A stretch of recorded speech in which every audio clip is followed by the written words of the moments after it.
So yeah, so with hypnosis, with hypnosis, you said that. So you said something very powerful. You said for those of us who didn't get the beginning, you said that basically the mind can't imagine or can't fathom anything outside of imagination. That's right. So we talked about it being by design, and you said that doctors want you to what? Right. Yeah, I can keep going with that. So basically, yeah, yeah. So you asked, is it? So the original point was that the medical industry wants you to be sick, for example, and that's all industries. But we'll just talk about the medical Yeah, industry. all They of want it. you to be sick, and you asked, well, is that by design or is it, I guess by chance or accidentally? And, kind of an interesting point is that even if it weren't by design, which it is, it would still happen accidentally Yeah. because a medical industry that does not want you to be sick would quickly go out of business and be taken over by a medical industry that does. So it's almost inevitable. Now, that having been said, human beings are very smart. So they did, in fact, design it that way. So, um, so and I mean, they've known it all along, and I think it's gotten more in that direction as the years have gone by. But yeah, I mean, I feel like the level at which they want you to be sick, fat, and crazy, Yeah, they're just constantly stretching those boundaries, and for sure. um, and as well as I do that media is constantly lionizing people who are sick, fat, and crazy. Like whenever they see like a crazy person, like, wow, that person's so artistic and creative. Whenever they see someone who's fat, they're like, oh, that person's so beautiful. Whenever someone, they don't really talk that much about sick people, but even then they certainly don't encourage you to do things that will prevent you from getting sick, hopefully. So like, 100%. yeah, all the things that are healthy for you mentally and physically are kind of seen as old fashioned and prudish and not cool, and who wants to do that stuff. And then all the crazy stuff that will make you unhealthy physically and mentally, they're like, oh wow, that's so cool. And then Yeah. they just give them like attention, money, whatever they want. So that absolutely happens pervasively throughout society. Our minds are, I always tell people our minds are so freaking powerful, and that's why so many industries are invested in giving you a world view about yourself and the world around you. Right, exactly. And I'm sure you know about how Rockefeller created the modern public school system, and he specifically said, we don't want thinkers, we want workers.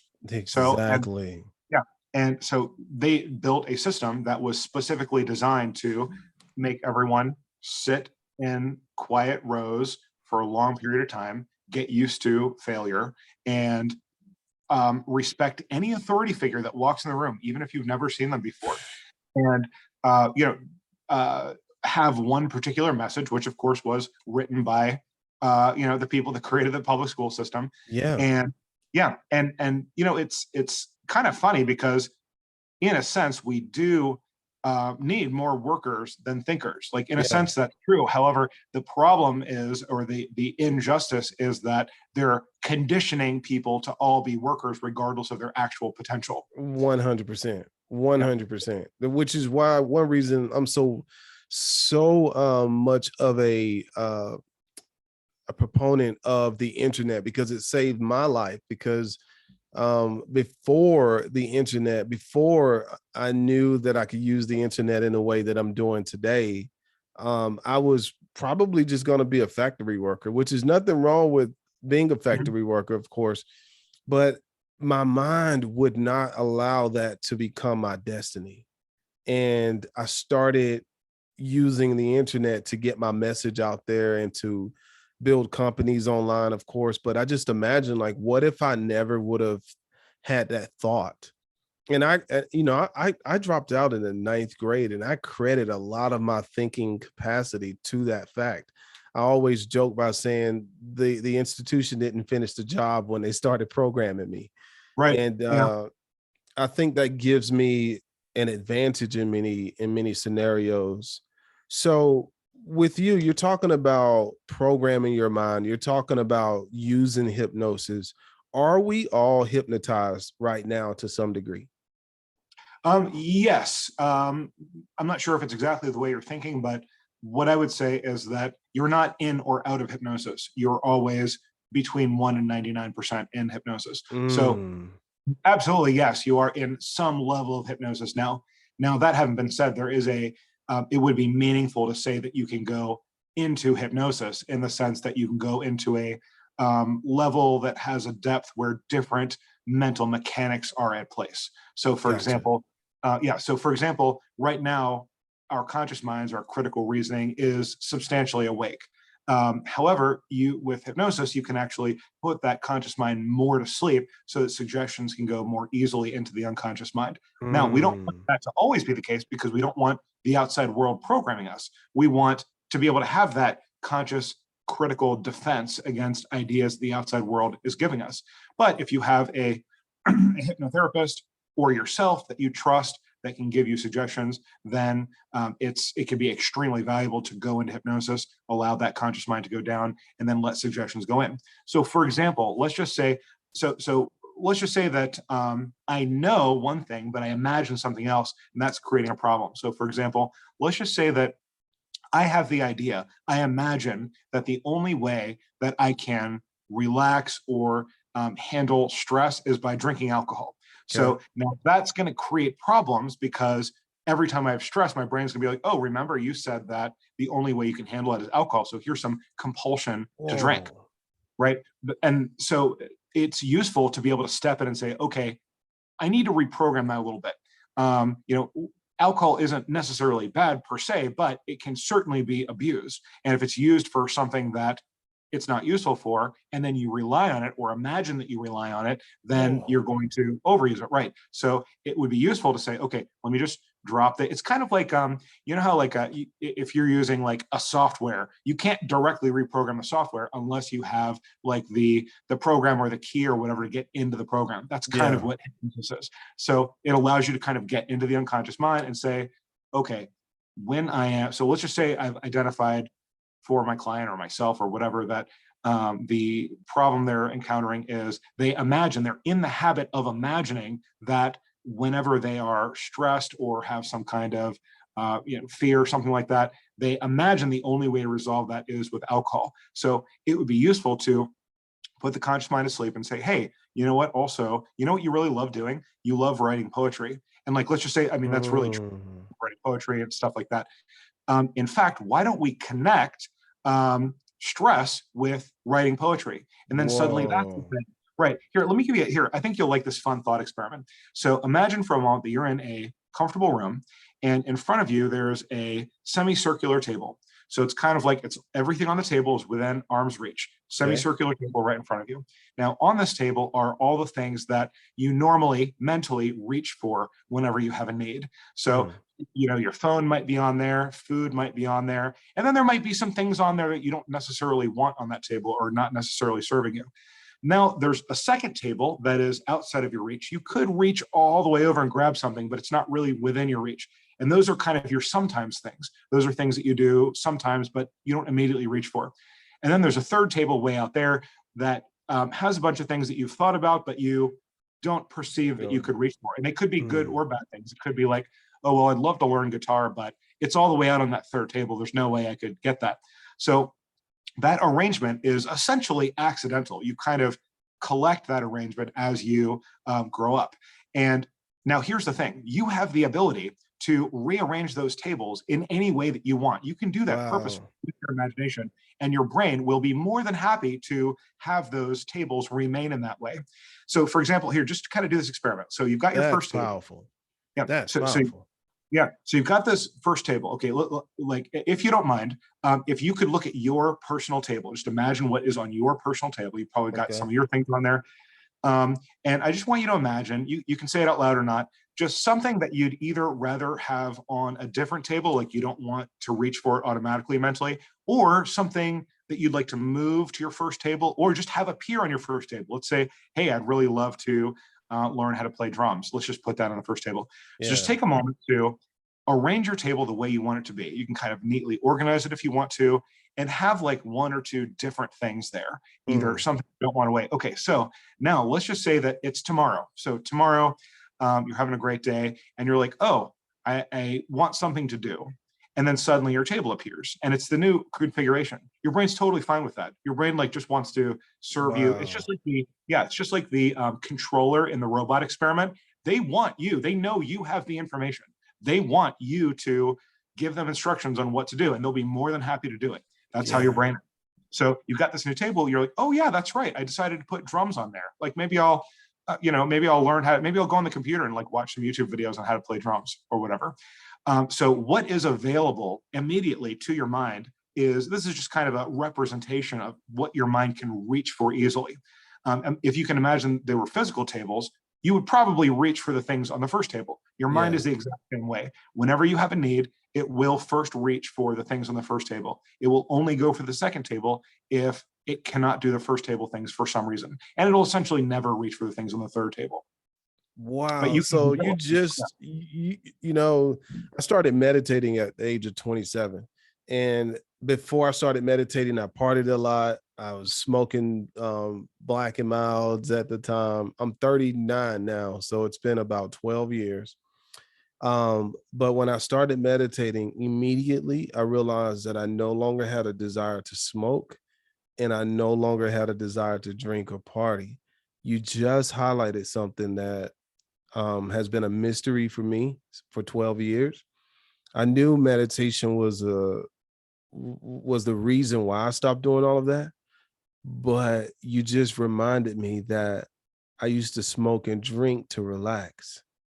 And when I found meditation, I now have a new tool that allows me to relax and I don't need the alcohol now. And yeah. so that's powerful. Yeah, well, thank you. Let's tell you, your brain is powerful. Let me tell you something interesting.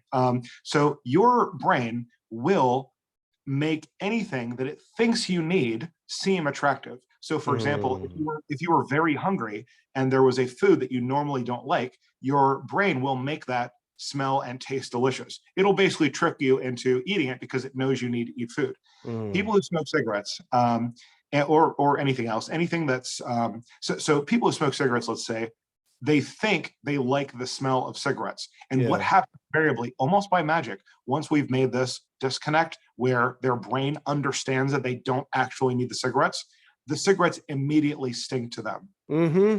That's And exactly what happened. yeah, and it's very reliable. And I tell them that's because cigarettes actually do stink, And and your brain was just, it was just tricking you into thinking they smell good before because it thought that you need it. Your brain is trying to help you 100% of the time. So if it thinks you need something, it will trick you into thinking that it's pleasant, and it will. And as soon as that's gone, it's immediate. It's not like over the course of a couple of days. Immediately, as soon as the brain understands that, okay, I actually don't need that anymore, it immediately stinks and just seems repellent. And I'm like, yeah, that's because that's how they are. can everybody be hypnotized or hypnotize themselves? Good. Those are good two separate questions. The first one's easy. The answer is yes. Not only can everyone be hypnotized, everyone is hypnotized every single day and multiple times per day. Okay. Hypnosis is an extremely natural state that we go in and out of all day. The second question is more interesting. The answer is also definitely yes. That's a little bit of something that you practice, kind of Okay. like Zen meditation. Because again, hypnosis is normally a transitional state. It's something that will bring you from one state to another, like being asleep to being awake. So your brain is used to just kind of using that to transition to another state, or sometimes during the day, like resting for a little bit. Like if you're, if it's after work and you're sitting down, just kind of zone out for a few minutes. So in order to learn hypnosis, the short answer is yes, everyone can learn self-hypnosis. Number one, you need to be aware of and recognize that state and what it feels like. Mm, And so once you know, like if you don't know what it feels like, I remember when I was learning drums, my drum instructor said, I don't know if you do any musical instruments, but I he don't. said, if you can't do the beat with your mouth, you're not going to be able to do it with your hands. But if Mm, you can do it with your mouth, you can learn to do it with your hands 100% of the time. Okay. wow. And hypnosis is the exact same way. So if you can recognize it and know what it feels like, you absolutely can learn to bring yourself into that state. In fact, I would say that with enough practice, you can almost instantaneously bring yourself into that state. So you can on an elevator ride, absolutely bring yourself into hypnosis, give yourself a suggestion, come out of hypnosis, and have the whole process easily done before the elevator reaches your floor. Can I be selfish really quickly? Please. Okay, so I believe that I can, on command, put myself in a state of hypnosis. And I've been practicing for years. And the way I do it is there's something that happens when I hold my hands like this and I let them hover in front of my navel. And I bring all of my attention between my hand and my navel area. And then I close my eyes and I take a deep breath. And then I breathe out and I just imagine that my soul is expanding outside of my body. And then all of a sudden, if I do that once or twice, I'll even get experiences where my neck will crack or like my head will move. And I enter into this state that I call the swirl. It's almost as if I'm like I'm being moved by a stream of consciousness, if you will. And while I'm there, I start repeating a command to myself. I might say something like, I command my mind to do X, Y, and Z. And I've closed business deals multiple times by using this. I used to have extreme headaches because I was hit in the face by a truck when I was 7. That's why I have that scar right there. Wow. I no longer have headaches. I haven't had a headache in 12 years because of this stuff. But I don't know I know that I'm doing it, but there's still this thing of like, is that a coincidence? Or is like, was it a coincidence that I stopped my mind from hurting for 12 years? Or was it a coincidence that I keep leaving out of the meetings with the checks? Like it's so magical that sometimes it feels like I don't want to believe that it's that easy. If Right. that Okay. makes So, sense. right. No, I understand. So much that you said, so much I'd like to comment on. So number one, if I may, Yes. where you are is like, it's almost like, just based on what you described, you're teetering on the idea of, oh, well, should I really believe it's true and take full power, or should I just kind of let things long fly? You need to be absolutely all the way on the other side, where you're like, okay, good. So I've started to tap into giving my brain direct instructions. How can I do that more efficiently? You need to jump over there. So be like, okay, so yeah, great. So, and everything that you said sounds exactly like hypnosis. So like, for example, like when you said with your hands, now people like going to hypnosis is a very natural ability. The main reason, so every single time we think of something that is important or we perceive as important, it creates a little bit of adrenaline. And that's essentially what keeps us awake. So the main thing that you need to do in order to go into hypnosis is to focus on one thing. So an example I give a lot is like, if you're having a hard time going to sleep at night, try staring at one spot and think just about that one spot. Like, oh, what shape does that? It's like looking at clouds. Like, what shape does that look like? And when you keep your mind still on one topic, your brain stops creating adrenaline and you get sleepy very quickly. And you did something very similar, like, oh, I'm going to focus all my attention in between my hands, which is essentially like the same concept. So I know that was definitely a hypnotic state. And so the suggestion I would make for you is, accept that, yes, you are absolutely bringing yourself into hypnosis. You are, and when you give yourself instructions, your brain is happy to have that. Like, I've got a dog. I've got where is he? I've got a trained therapy dog. He's a Maltese, wonderful animal. And but when he gets hungry, he wants me to give him the food. He does not want to make decisions about how to get the food. He wants me to take the food. He wants me to put it in a bowl. He wants me to put it in front of him. And now eventually, if I didn't feed him for some reason, he would eventually go looking for food himself. But he doesn't want that. He doesn't want to make decisions. He just wants you to tell, okay, this is what we're going to do. It's like, fantastic. That is exactly how your brain is. Your brain does not want you teetering over here where you're like, oh, did I go into hypnosis? Are those suggestions really real? Your brain wants you all the way over here. You're like, good job, brain. Now I want you to do this. Okay. And then just like that therapy dog, your brain will be happy. That's all your brain wants. Your brain is. You're right. Cause usually when I do it, my brain like follow suit Right. with no question. It's only when I come out of it, so to speak, that I'm like, did that really just happen? Or was, Yeah, but yeah. you're right. Go all in. Yeah, and it does not require like a deep hypnotic state. You don't have to be in like a No. deep like coma state or something like that. If you're just in focus, just like what you're talking about, focus on one thing, kind of zone out a little bit, and say, okay, here's what we're going to do. And here, let's put it this way: whatever analogy you feel most comfortable with, giving instructions to your pet, giving instructions to a student, like let's say someone like hired you to learn whatever. You're like, okay, now we're going to do this. Now we're going to do this. It wants you to be confident, gentle, but firm. And when when you're in the right state and you give those suggestions, then your brain is happy. It won't just follow it. It's like, great, finally, Thank Cornelius has you. decided to come in and give me clear instructions so I know exactly what to do and don't have to think too hard about it. That is what your brain wants. Your brain is Right. happiest when you are just giving it direct, gentle, firm instructions.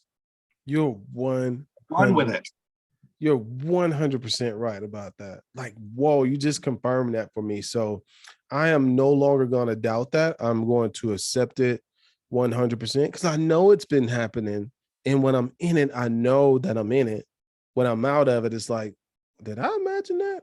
So I would love to know what's one of the most amazing examples of mental transformation that you've seen in your practice? Okay, and like I could go on all day about this, but just one. I'm thinking of this because I talked to the father recently, but there was a child that I saw that was, I think he was 6 years old, and he had from birth he had warts all over his hands, Mm, and they, laser, cold, heat, everything, and they just would always come back. Like, mm, see, here's the thing. Like, you're asking me this, but I don't usually tell people this because they'd be like, "No, there's no way that happened," yeah. and all I can do is say, "Yes, it did happen." But I saw the father brought him to me for anxiety about getting like lasers done again because it's creating anxiety. So, but what I did with the father's permission was I was actually going to. Well, let me tell you what I did. So with kids, I like to make stories and stuff like that. So I had him. He was the superhero, and he had to save people from a burning house. And these scientists took his hands, and he had to dip his hands in this lava on the volcano and Mm. pulled out, and he had fire immune hands, and he like reached in and grabbed the people out of the building and saved them. And it was so funny when he woke up, he looked over at me and he said, "I will crush you with my steel hands." Like, I will never forget Whoa. that. Like, six Whoa. years old, "I will crush you with my steel hands." Whoa. So funny. And anyway, all the warts fell off and never came back. Whoa. Just talked to the father 2 weeks ago. It's been like 4 years, literally never came. They all just fell off. He didn't have any procedures after that, no lasers or anything. The warts all fell off and never came back. That's like one of a million things I could tell you. It Like, I spoke to this is I kind of see my body as my physical mind. Like whatever is showing up in my body, I kind of see that as that's what's showing up in my mind. And if I change what's showing up in my mind, I could change what shows up in my body. Do you see it like that, or how would you describe it? I would say, and I think that's 100% true. I usually describe it a little differently. I usually say like your mind is a function of your body, because like your brain is your body. Mm, It's just part of mm, the way your body works. And so what that means is certain parts of your body, especially your skin and your immune system, are almost 100% reflections of how your mind is working. So it's almost universally people who are more stressed tend to have more acne, for example. They tend to have weakened immune mm. systems, for example. So your mind absolutely controls a large part of how your body works. Wow, that's powerful. So that's a powerful realization because I noticed that when I would work on my mind, when I would work on the images that I was holding in my mind, I noticed my body started to change. And Mhm. so, with a person that is interested in hypnosis, I know a lot of times people think about the stage hypnosis. So, what's the difference between is stage hypnosis real? And if so, how is it different from what you do? Understood. Okay, so number one, stage hypnosis is not real hypnosis. Not real Mm, hypnosis. I'll explain how it works in a second. Okay. Stage hypnosis is much closer to a magic show with a hypnosis theme. There's very little overlap. It's all it's all just like very cursory similarities. Hypnosis, stage hypnosis is not real hypnosis. So you could, with literally 10 minutes worth of training, go do a stage hypnosis show. So here's what you do. Here's how to do a stage hypnosis show. Try it at a kid's party. Try it at a kid's party. You absolutely can do this 100%, just as a fun thing. So let's say you've got, you know, like, it actually works better with more people. The more people you have, the better it works. Let's say you've got 100 people. Let's say you go to a kid's, like a school auditorium thing where they hire you to talk about whatever. Okay, so you bring up, it's all very safe. It's not dangerous in any way, but it's not hypnosis. So you bring up, like, let's say 20 kids. And so, okay, so you filter them. The whole thing is filtering. So number one, you filter for people that will raise their hand and want to do something. Number two, once you get them all up there, you just tell them to do something simple. And those who don't immediately do it, you sit back down. So you're filtering for people who would raise their hand, and you're filtering for people who follow instructions. Then so by the time, so then I know you've seen them do like hypnotic suggestibility tests, which do have some veracity to them. But just to be clear, everyone is hypnotizable. But they'll do these tests, which are kind of a combination of how eagerly they want to be there, how willing they are to follow instructions, maybe a little bit about hypnotizability. And basically, whoever doesn't do them sits down. So you end up with like 4 to 6 people who want to be there, who are willing to follow instructions, and who have some amount of obedience / suggestibility. And at that point, okay, so that's the filtering process. That's really 80-90% of it right there. Gotcha. Then there's something called abstract conditioning. So if I ask someone to do a little thing for me, they're more likely to do a slightly bigger thing for me, and then bigger and bigger and bigger and bigger. So we've got these people who want to be there, who are, you know, suggestible or at least obedient, and then you abstractly condition them. And then by the end, they're singing like Elvis or whatever they're doing.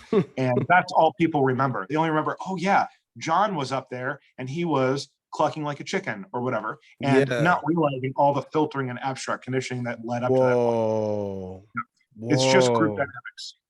Just group dynamics. So basically the person is willing to cluck like a chicken because they're so willing to be there. In a certain situation, like if you just went up and said, hey, John, why don't you cluck like a chicken? He'd be like, no way, I would never do that. But with just a little bit of filtering, like it's the situation where you want to be the center of attention. You're being given positive, encouragement from the hypnotist. And then it's like, oh, I did this little thing where like, it'll be like, oh, you know, it'll be like a raising your hand test or like one of these hypnotizability, suggestibility tests. So you're already doing stuff. And then when you do something a little bit bigger, it doesn't seem like a big deal. You were already positively reinforced for a little thing, and everyone laughed and you were center of attention. So now you're doing a medium thing. And I'm telling you right now, you could right now, if I gave you 100 people, you could do a successful stage show right now. Like I could stop talking right now and give you 100 people, and you absolutely could do a successful hypnosis stage show. Wow. I always wondered about those things, about those stage shows, because they do seem more magical than magic-based than actually hypnotherapy. So with your mind, if the average person wanted to overcome a fear, let's say it's the fear of heights, or let's even get better, the fear, some people have a fear of success. Okay. Could hypnotherapy help them with that fear, help them overcome that fear of success? Good question. And in fact, not only could hypnotherapy help them, it is literally the only method that actually could help that is in use today. The last time we tried to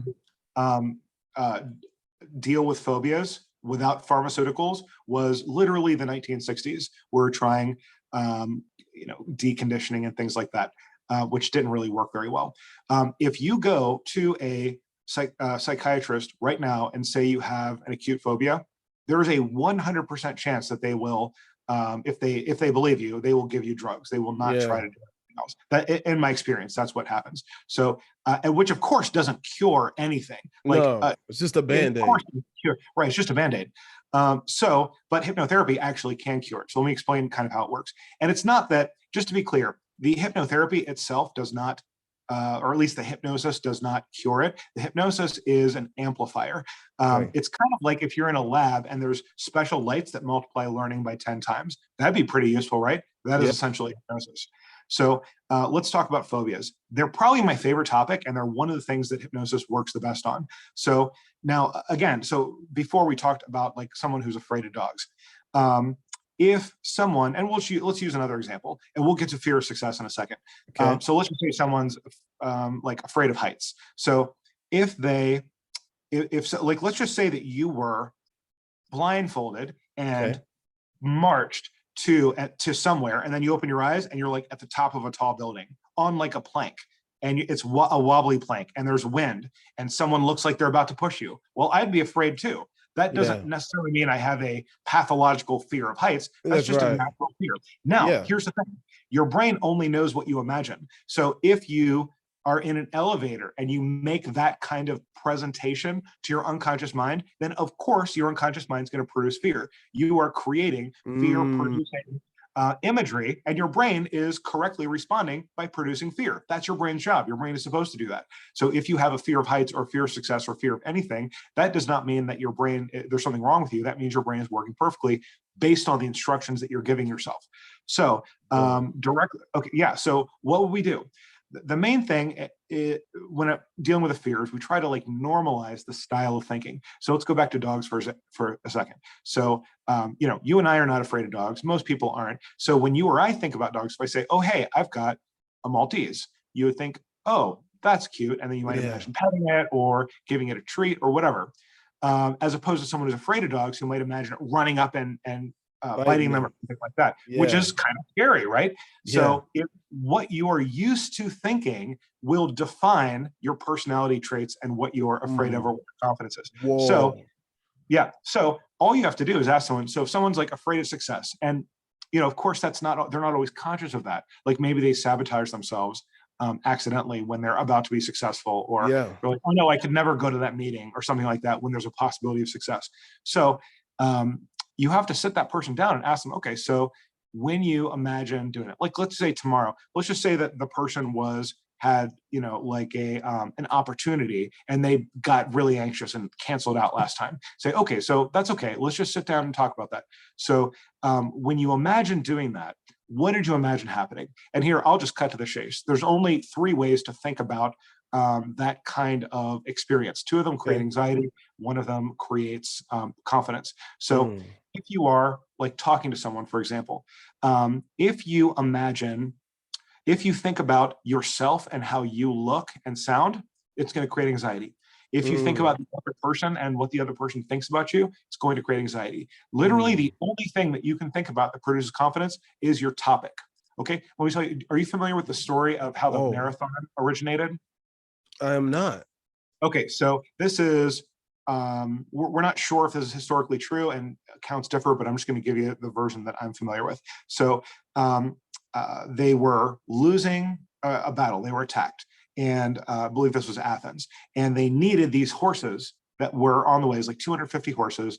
They weren't there yet, but they needed to get that message across. So their fastest guy ran 26 miles in sandals, 26 miles, delivered the message, we need the horses right now, and died on the spot.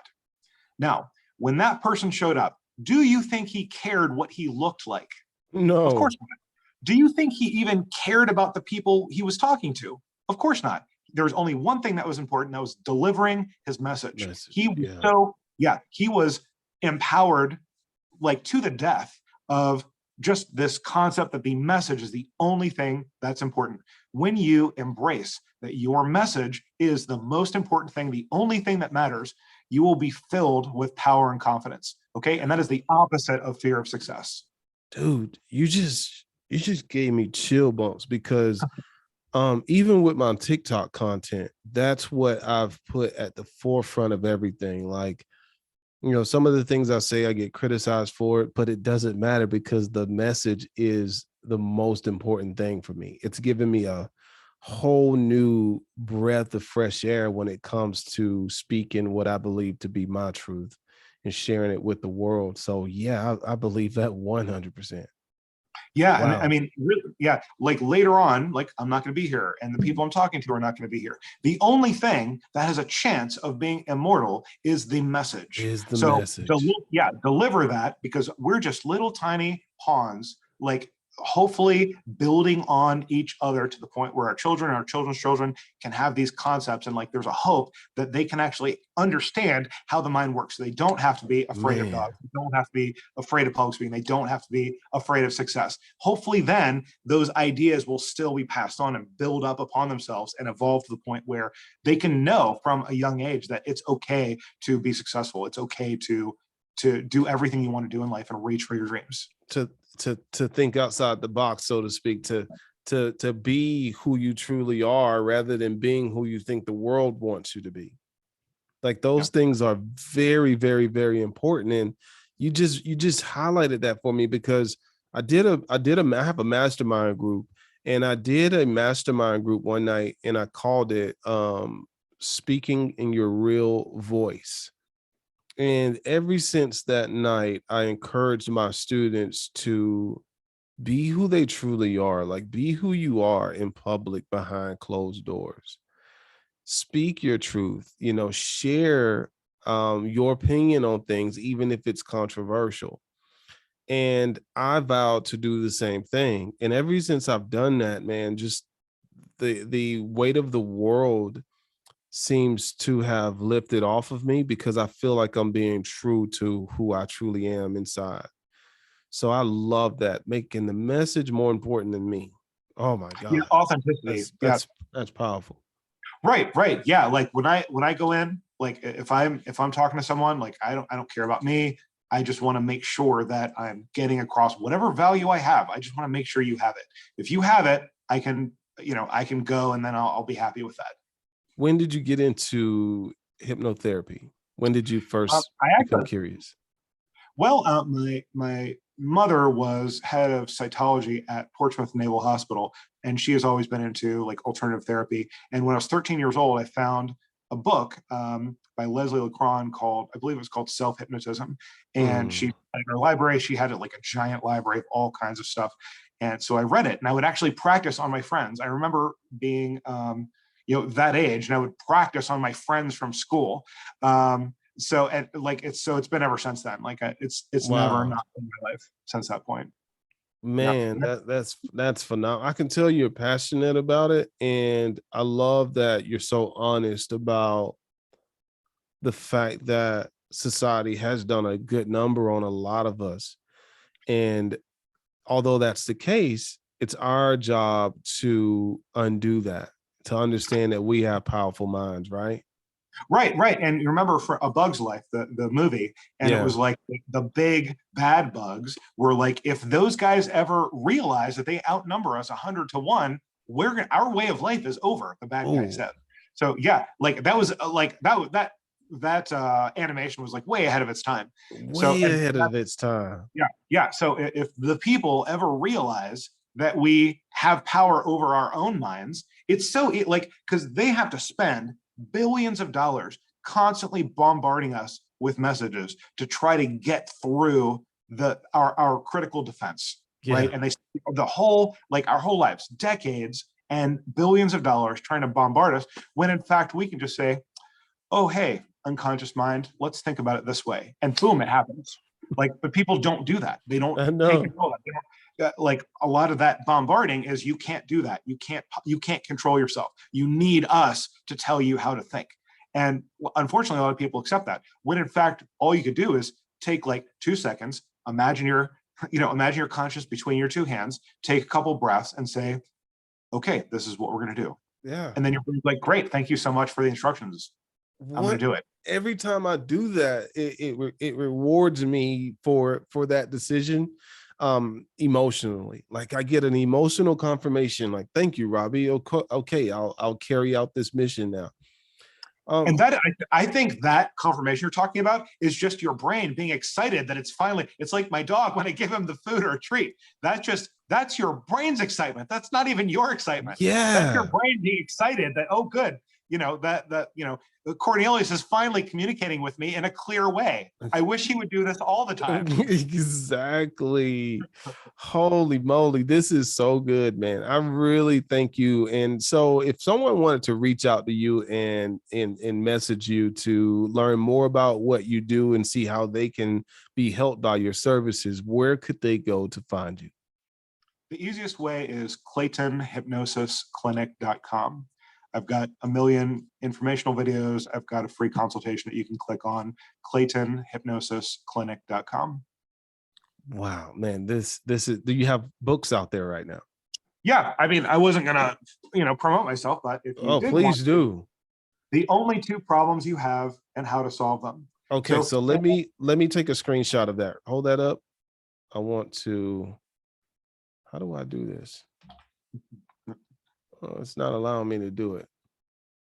Okay, the only two problems you have and how to solve them. Wow. Yeah, I'm going to promote this inside of my mastermind group. Is it, where can we get this book? Amazon. You can just go to Okay. Amazon and look Perfect. up either my name or the title of the book, and it'll be there. So, and it's based on this concept, which I absolutely think is true, that there's only two problems that you can possibly have. Okay. And and it's not necessarily like fear of public speaking or fear of this or being overweight or quitting smoking or whatever. Those things are externalizations of the only two problems you can have. And just to give you kind of a hint about it, your brain can only have three states: comfortable, overactive, and underactive. And whenever your brain is over or underactive, your unconscious mind's job is to bring you back to the center. Now, it will do that. It will tend to do that in any way it can. It has three plans. Plan A is to take whatever direction you give it. So if you give it a direction, it's like, yes, thank you so much for giving me clear instructions. If you don't do that, it will go to plan B, which is to rely on whatever your most familiar recent past behavior is. Okay. Your most familiar recent past behavior. And then if you can't do any of those, it will go to C, which it really doesn't want to do, which is it'll try to come up with something itself. Okay. That's the order. So and that process, not clearly giving yourself good suggestions, will lead to one of two problems. And one of those two problems leads to all the things that we identify as problems, like being smoking, having anxiety, being afraid, not living your potential. Those two problems lead to all that other stuff. This has been phenomenal. So I gotta ask you to come back, please, because I would love to come back. I would love to have you, and I have your number saved. So I'm definitely going to stay in contact with you. But I definitely want to have you back on the platform because there's so many people that need to hear your message. So many people. Thank you very much. I would absolutely love to be back. Absolutely. So let's stay in contact. And again, your website name. ClaytonHypnosisClinic.com. All right. You guys heard it. Thank you. Thank you, Dr. Clayton. This has been absolutely phenomenal. And I look forward to having you again. I as well. Thank you. Thank you very much. Talk to you soon. Talk to you soon. Bye-bye.